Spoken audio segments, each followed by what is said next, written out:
Kita ada dalam keadaan penuh kecemasan. Kenapa? Haris Azhar mengucapkan knowledge dia, yaitu bahwa yang ada di Papua adalah tendensi bisnis yang di backup oleh kekuasaan, oleh tentara.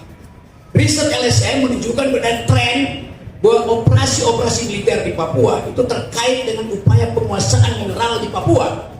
Itu dasarnya.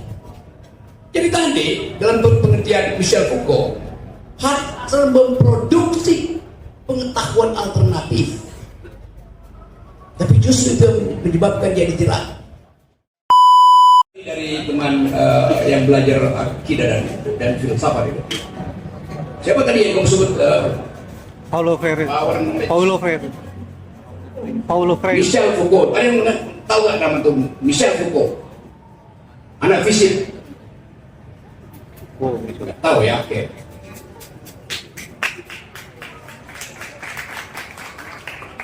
Michel Foucault, seorang pemikir Prancis, anggota French Academy, yang berupaya untuk mengulas politik, peradaban, bahasa, sistem kriminalitas, hukum, semua hal dia ulas. Dan di situ dia tunjukkan bahwa kekuasaan itu bisa memproduksi pengetahuan. Sebaliknya, sebelum Foucault mengucapkan itu, kira-kira abad 15, dalilnya adalah pengetahuan, knowledge is power. Yang mengucapkan itu siapa? Francis Bacon.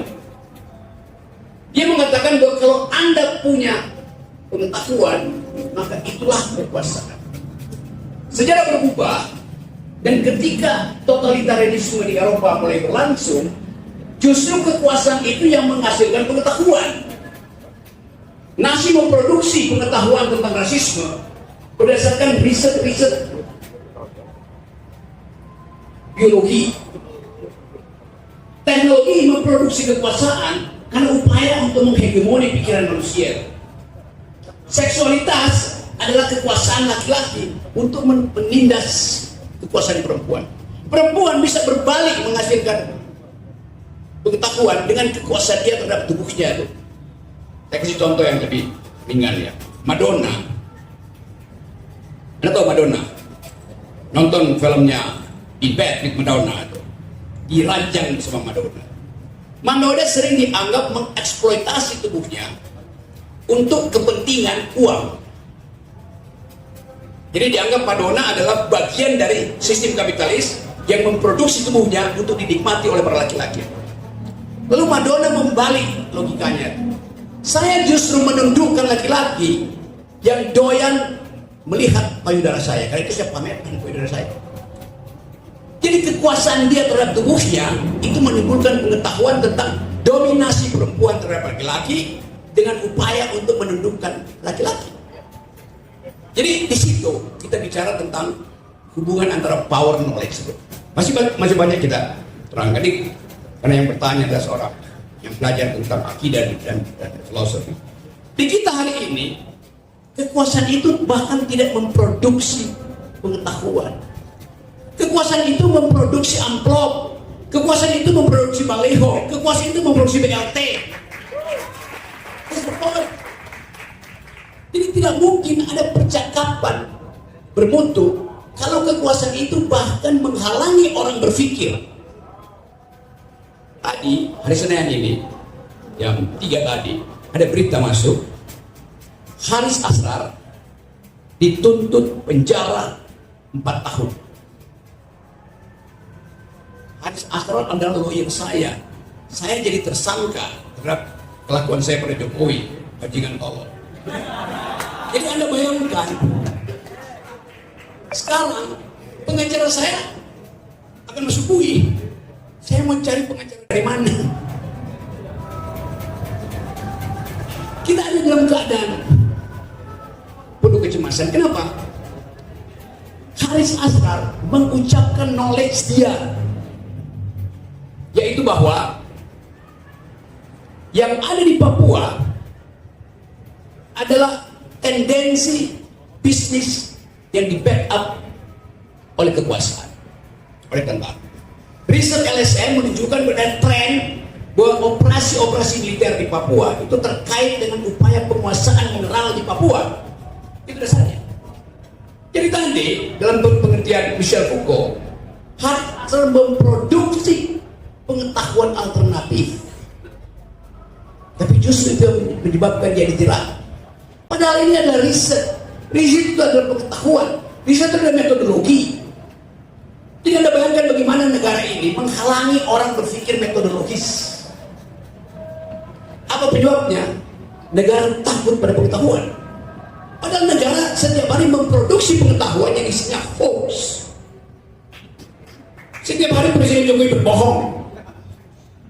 Nah, hasil Presiden Jokowi adalah upaya untuk menghidupkan imajinasi publik bahwa dia adalah pemimpin yang akan diingat, punya legasi terhadap teknologi misalnya. Karena itu digede-gedein. Jokowi memproduksi jenis kekuasaan yang sifatnya adalah imajiner. IKN itu imajiner. Kalau kita tanya sekarang, menurut Pak Jokowi, IKN itu akan jadi tempat bermukim manusia Indonesia baru. Di sana akan ada taman-taman bagus, akan ada air terjun, akan ada burung, akan ada pesawat terbang. Sekarang pertanyaan kita, di mana kita bisa lihat imajinasi itu? Di laptop Pak Jokowi. Di laptop dibuat begitu. Padahal kita tahu IKN itu tadinya bisnis to bisnis. Sekarang kita keluarkan berapa persen dari APBN kita? 19% dari APBN kita akan dipakai untuk investasi pertama gali-gali fondasi di Kalimantan. Jokowi hendak memamerkan knowledge dia dengan kekuasaan dia untuk menggelontorkan APBN ke situ. Sekarang kita lihat knowledge yang lain. Dalam 3 tahun ini di Amerika dipromosikan seorang perempuan Indonesia yang disewa oleh NASA, diundang untuk ceramah di Harvard, bercakap-cakap dengan Elon Musk untuk merancang proyek pemukiman di luar angkasa. Ini seorang perempuan Indonesia umur 30-an sudah jadi pemikir tentang proyek pemukiman di luar angkasa, sementara presidennya masih gali-gali sarang ular di Kalimantan. Anda bayangkan, power knowledge itu yang dimaksud. Kritik terhadap kekuasaan yang tidak tahu mau produksi knowledge apa di situ. Jadi kita ada di situ dan kita tahu bahwa bangsa ini sedang satu-satunya bacaan yang sedang diedarkan di kita itu namanya Encyclopedia of Stupidity, itu ensiklopedia kedunguan. Tapi Pak Jokowi mengatakan kalian pemuda Indonesia akan makmur. Saya kasih kartu Indonesia Pintar, saya kasih kartu Indonesia Sehat. Gibran tambahkan kartu Manula. Semua kartu ditaruh di situ. Tapi ada satu kartu yang tidak mau dibagi oleh Pak Jokowi. Kartu Indonesia Dungu.